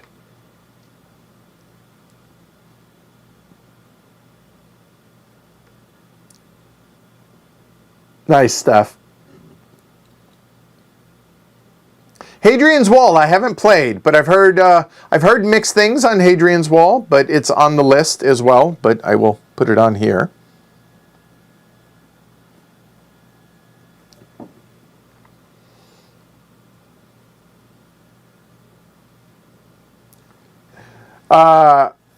Gregorio says, I appreciate your videos very much for the clarity and fun in explaining heavy games. I count on you to make my girlfriend play Eklund's games, Origins and Pax Ren. I'm not making anybody play anything, but I appreciate the kind words. Thank you.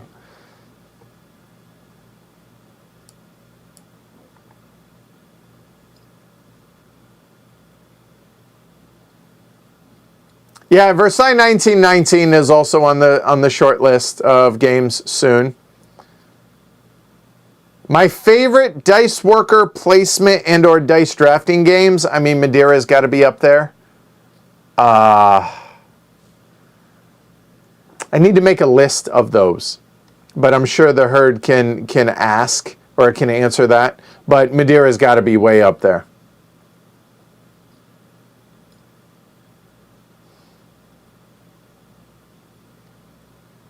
Have I heard about Factory 42? I have not. Semi-co-op. Yeah, but okay. Factory 42. All right. Yes, Tony, top 50 list. Hey, what's up, Rainer? Hi, Jess, again. Lurking. Glad the weather's good. Miss you.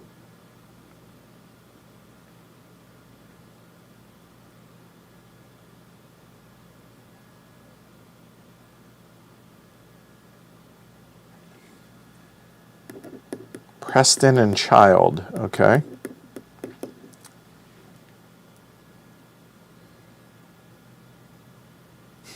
Joe says, hi, hi everyone. Favorite book, Pale Fire. Not sure if it's a novel, a logic puzzle, or an intellectual set piece. All right. I'm intrigued. I will look into it.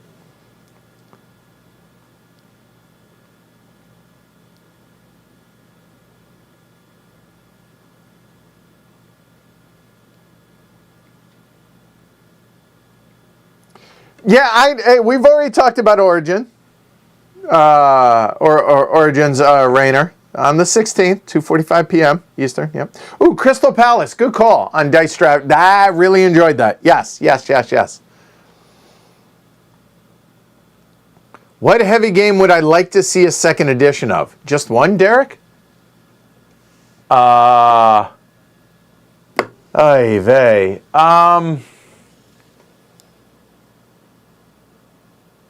I mean, it's not a heavy game, but I'd mentioned Archipelago. I want a second edition of the Solo because I wanted to like that so much better than I did because they just mailed it in on that. They did such a poor job.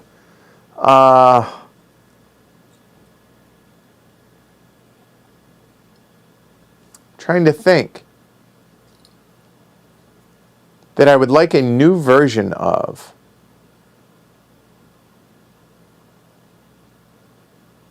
I mean, somebody had mentioned the Small City one already. That's pretty interesting after Clinic's edition of it. That would be good.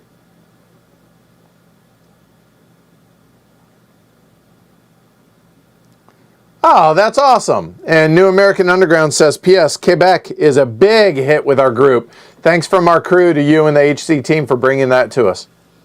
Awesome. Glad to hear it.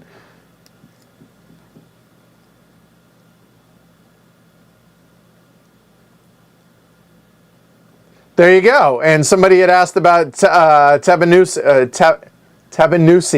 God, you're killing me with these. In about a week. So we'll have that soon. There you go.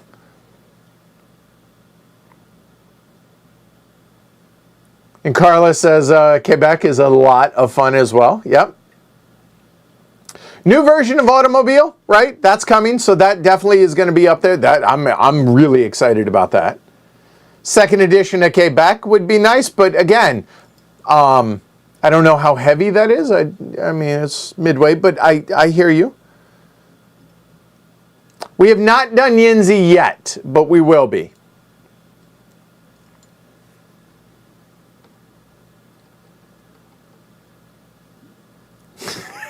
Oh, Rainer, that is so well said. So well done. Hey, I've caught up. I've reached the end. Awesome. All right. So I think that's a good place to call it there. So thanks, everybody. Certainly appreciate y'all hanging out, spending a few hours with me. If y'all want, I'm probably going to do it at 4 o'clock, give myself a little bit of time so I can take the dogs to the park and kind of decompress from this one. So let me go and change that right now, actually, while I have y'all here. So if you go to the Heavy Cardboard YouTube page and you see the Name the Game number 5 is currently out there, I will set that for 4 o'clock today. That work for y'all? Okay. We're going to do some giveaways. So yeah, 4:05 p.m. and done. So you know what I will do also, better yet.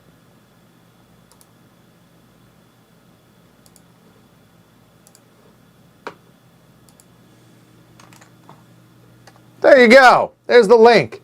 So go check that out. 4 o'clock. We're going to play Name the Game, which is basically what it is I pick 40, 50 games for one reason or another. I usually talk about it after people have guessed what the game is, or maybe beforehand, why I put them in the list. And from one picture, you all have to try and figure out what game it is.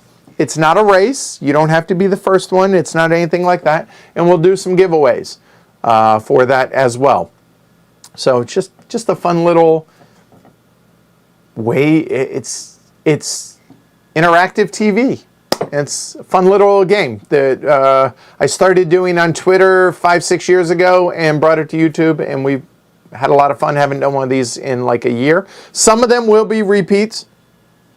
I apologize, but hopefully you all have fun with that. So go check it out there at the link, and I'll see you all back at 4 o'clock today while I give my throat a bit of a rest, go take the dogs, and get something to eat. And I'll see you all in about an hour and 20 minutes. All right, so thanks, everybody. That was fun. Hopefully answered all your pressing questions as best I could, and I appreciate it. Like, subscribe, support the show. Patreon.com/HCHQ. Certainly would appreciate it, y'all. Thank you for that, and I will see you all in about 80 minutes. Take care, y'all. Bye.